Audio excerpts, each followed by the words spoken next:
Students जिन्होंने 10th qualify किया और वो स्टूडेंट्स जिन्होंने 12th क्वालिफाई किया, अब वो क्या करेंगे, इसके बाद क्या करेंगे। देखिए, बच्चे को आईसीयू का फुल फॉर्म भी नहीं पता था भाई। मैं कैसे उस बच्चे को बोलता कि पेशेंट में PCO2 ज्यादा है, how can we rectify that patient, that is the bigger problem.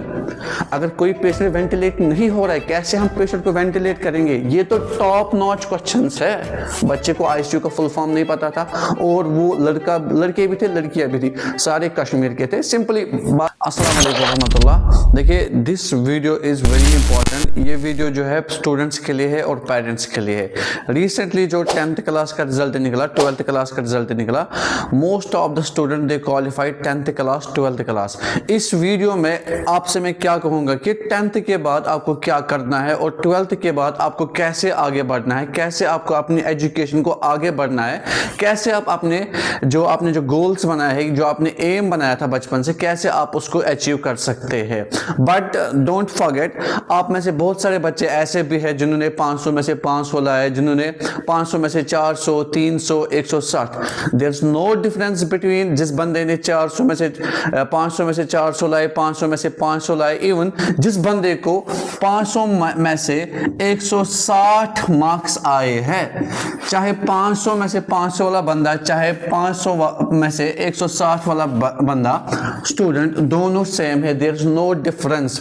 आप इस गलत फहमी में नहीं जियो कि जिस बंदे को 500 में से 500 आए हैं, कल जाके उसको अच्छी नौकरी मिलेगी, अच्छी यूनिवर्सिटी मिलेगी, एक सक्सेसफुल कैरियर होगा। Nothing, there is no concept of these marks. वल्लाही देखिए, जब भी आप 10th क्वालिफाई करते हो ना, 12th क्वालिफाई करते हो, आपके दिमाग में ये रहता है, आपको ऐसे काउंसिल किया जाता है कि तोह आयु वारिया असल मार्क्स, आगे जाके आप शाइन करोगे। ऐसा नहीं है कि आगे जाके जब गवर्नमेंट पोस्ट्स होते हैं, बड़े बड़े पोस्ट्स होते हैं, बड़े बड़े यूनिवर्सिटीज में आप जाओगे, चाहे आप एम्स में जाओ, चाहे आप इंजीनियरिंग कॉलेज में जाओ, चाहे आपको पायलट बनना होगा, जो भी बनना होगा, वहां पर 10th और 12th के मार्क्स किसी के लिए भी जरूरत नहीं होते हैं। इनके बिना पर आपको मतलब कोई गवर्नमेंट सीट नहीं मिलेगी। Number 1। Number 2, those who students qualified 10th class. देखिए, 10th वो स्टूडेंट्स जिन्होंने 10th क्वालिफाई किया और वो स्टूडेंट्स जिन्होंने 12th क्वालिफाई किया, अब वो क्या करेंगे, इसके बाद क्या करेंगे। देखिए, हमने हमेशा बोला है कि the journey of 1000 miles must begin with a single step. And वल्लाही this video is very important for our youth. अक्सर हमें होता क्या है कि जब हमारा बच्चा 10th क्वालिफाई करता है ना, हम उसको नेगेटिव काउंसलिंग करते हैं, हम गलत काउंसलिंग करते हैं, हम उसको बोलते हैं कि कर 10th क्वालिफाई, इसके बाद मजा ही मजा है। भाई, मजा ही मजा नहीं है। मजा ही मजा तब है जब आप अपने बच्चे को प्रॉपर गाइडेंस करोगे। और 10th वो क्लास है, वो पहली सीढ़ी है सक्सेस लाइफ की, जहां पर आपको, आपके पेरेंट्स को, आपके गार्डियन को आपको प्रॉपर तरीके से गाइड करना पड़ेगा। देखो कैसे, अभी तक बंदा 10th क्लास तक था, स्कूल सिस्टम में था, डिफरेंट सब्जेक्ट्स होते थे, मगर 10th के बाद इसको एक पर्टिकुलर सब्जेक्ट लेना है और इसी पर्टिकुलर सब्जेक्ट में अपने आप को सक्सेसफुल फोकस्ड बनाना है थ्रू आउट द लाइफ। सो जब आप 10th क्वालिफाई करोगे, यहां पर आप सब्जेक्ट सिलेक्ट करोगे, तो प्रॉपर गाइडेंस लेना और सब्जेक्ट वही लेना जिसमें आप मतलब जो आपको शौक होगा बनने को, फ्यूचर को। If you want to become a doctor, go for medical. अगर आपको इंजीनियरिंग करनी है, नॉन मेडिकल, या फिर कुछ मिक्सड करना है, so you need to get a proper guidance. Number 1, अगर यहां पर आपने अपने बच्चे के साथ जुल्म किया, जुल्म बोले तो आपने प्रॉपर तरीके से गाइडेंस नहीं किया। मैं आपको कह रहा हूं कि आपके बच्चे ने 10th क्वालिफाई किया ना, चाहे लड़की हो चाहे लड़का हो, सबसे पहली बात, हफ्ते के लिए एंजॉय करो। मोहल्ले वाले, रिश्तेदार वाले, जो भी हो, सब आपको कांग्रेचुलेट करेंगे, सोना लाएंगे, पैसे लाएंगे, माला आपको डालेंगे। भाई ले लो, अच्छे से ले लो। बट 1 मंथ के बाद, 2 मंथ के बाद बी सीरियस।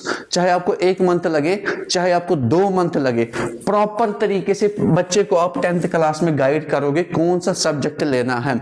ऐसे भी बच्चे हैं 5 साल के बाद, 6 साल के बाद वो पछताते थे कि हमने ये सब्जेक्ट क्यों लिया, काश हमने ये किया होता, आज हम ये करते, वो लिया होता, वो करते। So the very first step is very important और this step you need to get a proper guidance. And if you, अगर आपको लग रहा है कि आपको मतलब प्रॉपर गाइडेंस गाइडेंस की ज़रूरत है, आपको समझ नहीं आ रहा आपको क्या करना है, आपको समझ नहीं आ रहा है कौन सा सब्जेक्ट लेना है, which subject will be better for you, so you can comment in the comment box, we will definitely guide you. Number 1। Number 2, 12th class बच्चा, आपका बच्चा है 12th क्लास को attempt qualify, 12th class qualify किया, अब वो क्या करेगा? अब वो क्या करेगा? क्या वो कश्मीर में पढ़ेगा? क्या वो आउटसाइड जाएगा? सबसे पहली बात है, अगर आपको लगता है कि आपका बच्चा एंट्रेंस क्वालिफाई कर सकता है, go for the entrance, number 1। Number 2, entrance qualify करने के बाद देखो, सबसे पहली बात यह है कि हर कोई बच्चा डॉक्टर नहीं बन सकता है। 100 में से 5 लोग डॉक्टर बन सकते हैं, क्योंकि हम जनरल वाले, आप जनरल वाले। सबसे पहले होता क्या था, 10 साल पहले 720 में से मार्क्स होते थे, जिसके 500 होते थे, जिसके इवन 400 पॉइंट्स होते थे, वो डॉक्टर बनता था, वो मेडिकल सीट लेता था। मगर आज के दौर में, अभी करंटली इस वक्त 640 पॉइंट्स पे भी जनरल वालों को एमबीबीएस नहीं मिलता है। सो अगर आपको, don't waste your precious time. देखो, अब सिंपल सी बात है, सब तो डॉक्टर नहीं बन सकते, सभी तो इंजीनियर नहीं बन सकते हैं, तो 12th के बाद करे तो करे क्या? ऐसा कौन सा करियर पाथ है, ऐसा कौन सा फ्यूचर है जो 12th के बाद आप करोगे, आप फिर भी शाइन करोगे? ऐसा कौन सा कोर्स है जो करने के बाद 1 लाख 2 लाख सैलरी आपको मिलेगी? डेफिनेटली है, बहुत सारे ऐसे कोर्सेस है, पैरामेडिकल कोर्सेस है, ऐसी नर्सिंग कोर्स है, बहुत सारे ऐसे कोर्सेस है।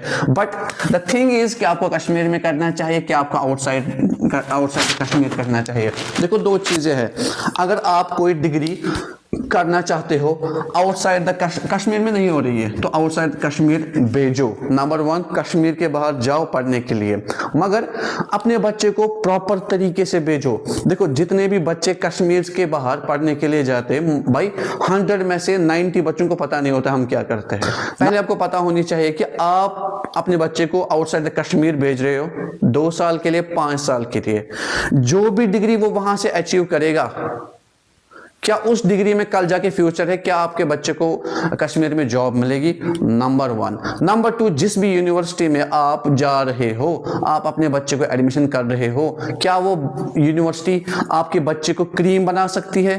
क्या वो यूनिवर्सिटी मतलब वाइट लिस्टेड है? रिसेंटली कश्मीर में 2 साल पहले कश्मीर में जीएमसी ने एक लिस्ट जारी किया था, उसमें बोला गया था कि फलाना फलाना यूनिवर्सिटी, जिस भी बच्चे ने इस यूनिवर्सिटी से डिग्री की हो उसकी डिग्री वैलिड नहीं है कश्मीर में। सो इसका भी ध्यान रखना पड़ेगा पढ़ने के लिए। देखो, I have spent more than 10 years outside the Kashmir. मैंने डिफरेंट यूनिवर्सिटीज में एग्जाम्स भी लिए हैं, एज फैकल्टी जाता था, एक्सटर्नल फैकल्टी मैंने पढ़ाया भी है, and currently working at AIIMS as ICU technician. But the thing is, मैंने क्या देखा? मैंने ये देखा कि जो भी, स्पेशली कश्मीरी बच्चों की बात कर रहा हूं, जिनको कश्मीर के बाहर भेजा था ना पढ़ने के लिए, जो डिफरेंट यूनिवर्सिटी में जाते हैं पढ़ने के लिए, इवन भाई उनको इवन मैंने पिछली वीडियो में बताया था कि बच्चों को आईसीयू एक सब्जेक्ट होता है, उसका वाइवा में ले रहा था, बच्चे को आईसीयू का फुल फॉर्म भी नहीं पता था। भाई, मैं कैसे उस बच्चे को बोलता कि पेशेंट में PCO2 ज्यादा है, how can we rectify that patient? That is the bigger problem. अगर कोई पेशेंट वेंटिलेट नहीं हो रहा है, कैसे हम पेशेंट को वेंटिलेट करेंगे? ये तो टॉप नॉच क्वेश्चंस है। बच्चे को आईसीयू का फुल फॉर्म नहीं पता था, और वो लड़के भी थे, लड़कियां भी थी, सारे कश्मीर के थे। सिंपली बात यही है कि आउटसाइड द कश्मीर आप अगर अपने बच्चे को भेजते हो, प्रॉपर गाइडेंस करो। नंबर 1, हम हमेशा क्या करते हैं? हम हमेशा करते हैं कंसल्टेंसी के जरिए हम अपने बच्चे को आउटसाइड द कश्मीर भेजते हैं। देखो भाई, सिंपल सी बात है, हम जब अपने बच्चे को बाहर एडमिशन करवाते हैं ना, कंसल्टेंसी की थ्रू करवाते हैं। नंबर 1, पहले जान के रखो, ये कंसल्टेंसी वाले आपके खैर ख्वाह कभी नहीं हो सकते। इन बेचारों को खुद भी नहीं पता होता है कि जिस बंदे को हमने किसी कोर्स के तहत किसी यूनिवर्सिटी के अंदर एंटर करवाया, क्या उस कोर्स में आगे जाके फ्यूचर है? उनको कुछ भी नहीं पता होता है। भाई, इनका जो होता है ना कंसल्टेंसी वालों का, इनका टाई अप होता है यूनिवर्सिटी के साथ। आप कस्टमर हो कंसल्टेंसी के लिए, उनको एडमिशन्स करवाने होते उनको पैसे मिले जाते 10 लाख 20 लाख 30 लाख, इनको आपकी फ्यूचर से कोई परवाह नहीं है। एंड पर्सनली मेरी ये रिसर्च है कि जितने भी बंदे, हम बोलते हैं ना पढ़े लिखे अनपढ़, मेरा कहना है कि जो भी बंदा आउटसाइड द कश्मीर पढ़ लिख के आके कश्मीर में वापस बेरोजगार रहता है ना, सबसे बड़ी वजह ये है कौन? कंसल्टेंसी वाले। क्योंकि ये आपको प्रॉपर गाइड नहीं करते हैं, कुछ कोर्स पाइज करूँ कुछ कोर्स पाइज न करूँ, आगे जाके क्या करोगे। रिसेंटली कश्मीर से एक लड़का मुझे कॉल कर रहा था, वो चंडीगढ़ में था, वो बोल रहा था कि मैंने डिग्री की है। मैंने उसको बोला आपको एडमिशन किसने किया था? कंसल्टेंसी वाले एडमिशन करूँ सर, मुझे जॉब दिला दो। फिर हमारे 2-3 फ्रेंड्स हैं लाइक लिबासा, बहुत सारे हॉस्पिटल्स हैं, नाम मैं मेंशन नहीं करूँगा।